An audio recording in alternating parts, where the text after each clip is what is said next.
शांति। आज 7 मार्च 2024 की बाबा की साकार मुरली है। मुरली के महावाक्य हैं, मीठे बच्चे, बाप का कर्तव्य है कांटों के जंगल को खलास कर फूलों का बगीचा बनाना। इससे ही नंबर 1 फैमिली प्लानिंग हो जाती है। प्रश्न है, फैमिली प्लानिंग का फर्स्ट क्लास शास्त्र कौन सा है और कैसे? उत्तर है, गीता है फैमिली प्लानिंग का फर्स्ट क्लास शास्त्र, क्योंकि गीता द्वारा ही बाप ने अनेक अधर्म विनाश कर एक धर्म स्थापन किया। गीता में ही भगवान के महावाक्य हैं, काम महाशत्रु है। जब काम शत्रु पर जीत पा लेते हो तो फैमिली प्लानिंग स्वतः हो जाती है। यह एक बाप का ही काम है, किसी मनुष्य का नहीं। ओम शांति।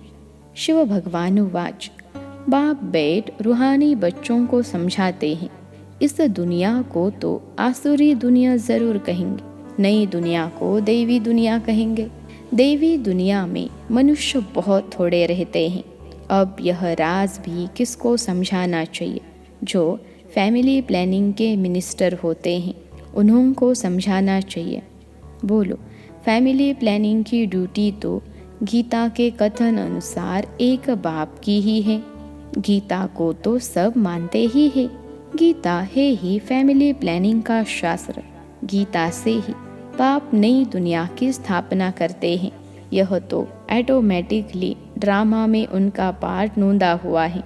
बाप ही आकर के आदि सनातन देवी देवता धर्म की स्थापना करते हैं अथवा प्योर नेशनैलिटी की स्थापना करते हैं।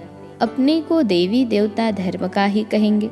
गीता में भगवान साफ बतलाते हैं कि मैं आता ही हूँ एक धर्म की स्थापना करने, बाकी अनेक सब धर्मों का विनाश करने। तो इससे फैमिली प्लानिंग नंबर 1 हो जाएगी, सारे सृष्टि पर जय जयकार हो जाएगी और एक आदि सनातन धर्म की स्थापना हो जाएगी। अब तो बहुत मनुष्य होने कारण बहुत कीचड़ा हो पड़ा है। वहाँ के जानवर, पंछी आदि सब फर्स्ट क्लास होंगे, जो देखने से ही दिल खुश हो जाए। डरने की बात नहीं। बाप बेट समझाते हैं, तुमने मुझे बुलाया ही इसलिए है कि आकर फैमिली प्लानिंग करो, अर्थात पतित फैमिलीज को वापिस ले जाओ, पावन फैमिली की स्थापना करो। तुम सब कहते थे, बाबा आकर पतित दुनिया खलास कर नई पावन दुनिया बनाओ। यह बाप की ही प्लानिंग है। देखने से ही दिल खुश हो जाए। लक्ष्मी नारायण को देखने से तुम्हारी दिल खुश होती है ना? वहाँ तो यथा राजा रानी तथा प्रजा सब फर्स्ट क्लास होते हैं। तो यह फैमिली प्लानिंग की युक्ति ड्रामा में नोंदी हुई है। तुम बच्चों को समझाना है। पारलौकिक बाप तो सतयुगी प्लानिंग फर्स्ट क्लास करते हैं, कांटों के जंगल को ही खलास कर देते हैं। इस सारे भंबर को आग लग जाती है। यह धंधा तो बाप का ही है। तुम कुछ भी नहीं कर सकते हो, कितनी भी मेहनत करो, सक्सेसफुल कोई हो न सके।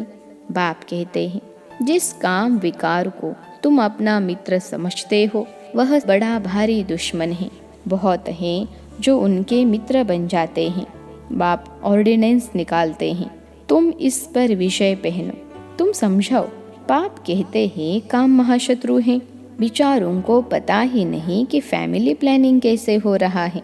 यह तो कल्प कल्प बाप करते हैं ड्रामा अनुसार, फिर यह होना ही है।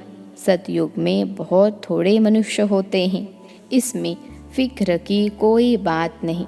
बाप प्रैक्टिकल में यह काम कर रहे हैं। वो लोग कितना माथा मारते हैं। एजुकेशन मिनिस्टर को भी समझो, अभी के कैरेक्टर्स कितने खराब हैं, देवताओं के कैरेक्टर्स कितने अच्छे थे।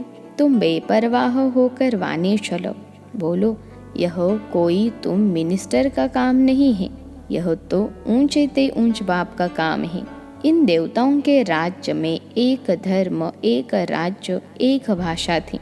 कितने थोड़े मनुष्य थे, परंतु ऐसी युक्ति से बोलना बहुत थोड़ों को आता है। वह रुहाब नहीं रहता है। उन्हों को यह लक्ष्मी नारायण का चित्र दिखाना चाहिए। यह फैमिली प्लानिंग बाप ने ही की थी, अब फिर कर रहे हैं। इनके राज्य की स्थापना हो रही है। बाबा ने कहा है, यह लक्ष्मी नारायण का चित्र हमेशा फ्रंट में रखो और बत्तियां आदि खूब लगाओ। प्रभात फेरी में यह ट्रांसलाइट का चित्र हो जो एकदम क्लियर कोई भी देख सके। बोलो, हम यह फैमिली प्लानिंग कर रहे हैं, यथा राजा रानी तथा प्रजा। डीटी डिनास्टी की स्थापना हो रही है। बाकी सब विनाश हो जाएंगे। तुम कहते भी हो कि हे पतित पावन, आओ हमको पावन बनाओ। सो तो बाप ही बना सकते हैं। एक देवी देवता धर्म ही पावन होता है, बाकी सब खत्म हो जाते हैं। बोलो, शिव बाबा के हाथ में ही यह प्लानिंग है। सतयुग में यह प्लानिंग हो जाती है। वहाँ है ही देवता वंश, शूद्र होते नहीं। यह तो बड़ी फर्स्ट क्लास प्लानिंग है। बाकी सब धर्म खलास हो जाएंगे। इस बाप की प्लानिंग को आकर समझो। तुम्हारी यह बात सुनकर तुम पर बहुत कुर्बान जाएंगे। यह मिनिस्टर आदि निर्विकारी प्लानिंग बना कैसे सकेंगे। बाप जो ऊंच दे ऊंच भगवान है, वह आते ही है यह प्लानिंग करने। बाकी सब अनेक धर्मों को खलास कर देते हैं। यह बात है ही बेहद के बाप के हाथ में। पुरानी चीज को नया बना देते हैं। बाप नई दुनिया की स्थापना कर पुरानी का विनाश कर देते हैं। यह ड्रामा में नोंद है, समझाना चाहिए। बहनों और भाइयों, इस सृष्टि चक्र के आदि मध्य अंत को तुम नहीं जानते हो। बाप बतलाते हैं, सतयुग आदि में न इतने मनुष्य होते हैं, न फैमिली प्लानिंग आदि की बात ही करते हैं। पहले तुम सृष्टि के आदि मध्य अंत को आकर समझो। सदगति दाता बाप ही है। सदगति अर्थात सतयुगी मनुष्य।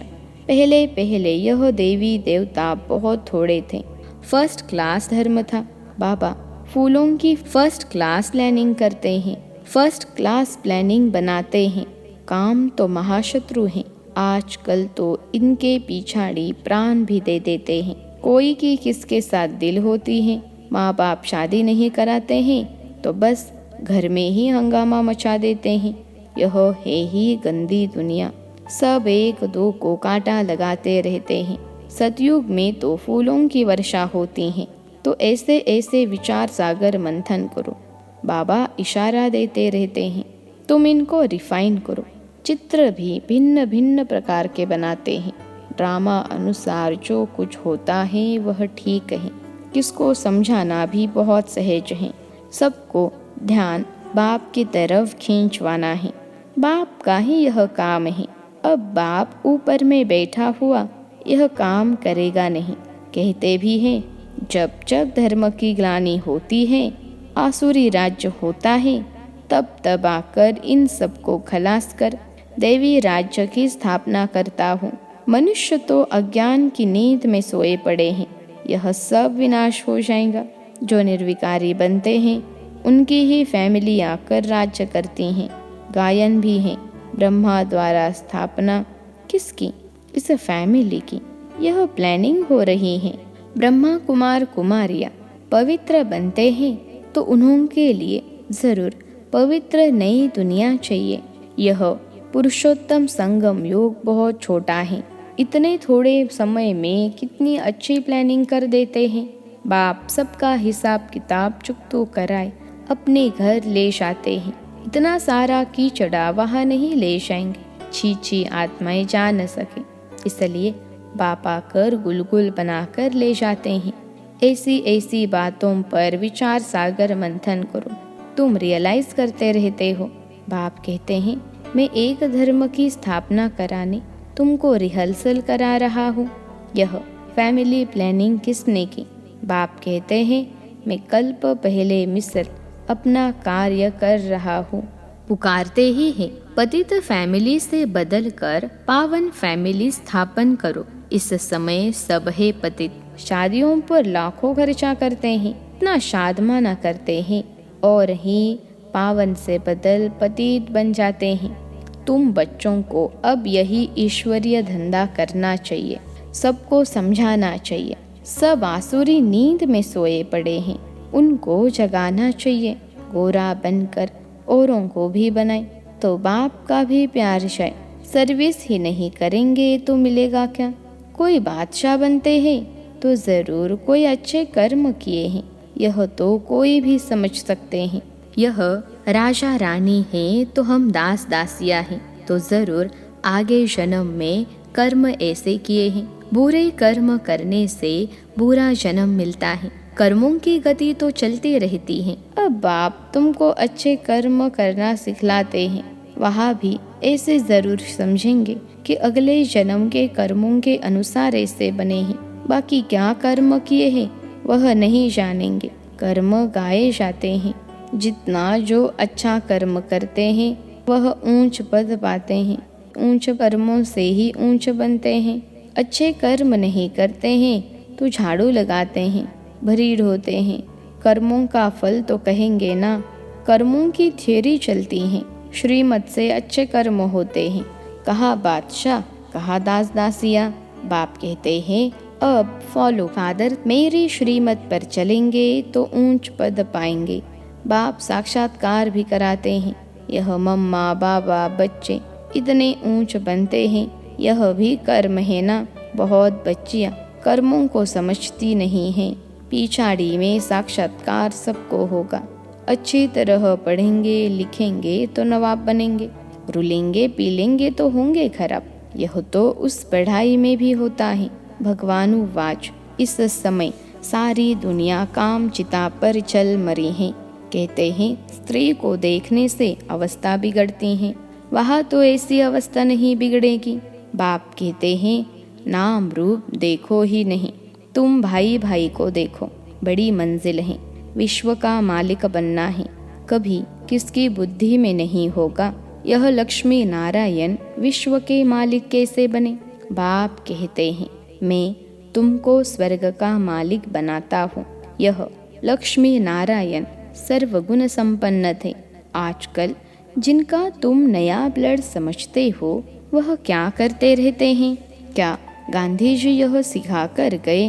राम राज्य बनाने की भी युक्ति चाहिए। यह तो बाप का ही काम है। बाप तो एवर पावन है। तुम फिर 21 जन्म पावन रहे, 63 जन्म पतित बन जाते हो। समझाने में इतना मस्त बनना चाहिए। बाप बच्चों को समझाते रहते हैं, बच्चे पावन बनो। अच्छा, मीठे मीठे सिखिलते बच्चों प्रति मात पिता बाप दादा का याद प्यार और गुड मॉर्निंग। रूहानी बाप की रूहानी बच्चों को नमस्ते। हम रूहानी बच्चों की सिखिलते रूहानी मात पिता बाप दादा को याद प्यार गुड मॉर्निंग और नमस्ते बाबा नमस्ते। धारणा के लिए मुख्य सार पहली पॉइंट है, अपनी अवस्था सदा एक रस अडोल बनाने के लिए किसी के भी नाम रूप को नहीं देखना है। भाई भाई को देखो, दृष्टि को पावन बनाओ, समझाने में रुहाब धारण करो। दूसरी पॉइंट है, बाप का प्यार पाने के लिए बाप समान धंधा करना है। जो आसुरी नींद में सोए हुए हैं उन्हें जगाना है। गोरा बनकर दूसरों को बनाना है। आज का वरदान है, अपने सरल स्वभाव और शुभ भाव द्वारा भोलानाथ बाप के प्यार का अनुभव करने वाले आकर्षण मूर्त भव। अपने सरल स्वभाव और शुभ भाव द्वारा भोलानाथ बाप के प्यार का अनुभव करने वाले आकर्षण मूर्त भव। विश्लेषण है, भोलानाथ बाप को सबसे प्रिय भोले बच्चे हैं। भोले अर्थात जो सदा सरल स्वभाव, शुभ भाव और स्वच्छता संपन्न मन और कर्म दोनों में सच्चाई और सफाई वाले हैं। ऐसे बच्चे आकर्षण मूर्त बन बाप को भी अपने ऊपर आकर्षित करते हैं। भोलानाथ बाप ऐसे सरल स्वभाव वाले भोले बच्चों के गुणों की माला सिमरन करते हैं। भगवान को भोलापन प्यारा है। आप बच्चों ने अपने भोलेपन से ही भगवान को मोह लिया, उन्हें अपना बना लिया।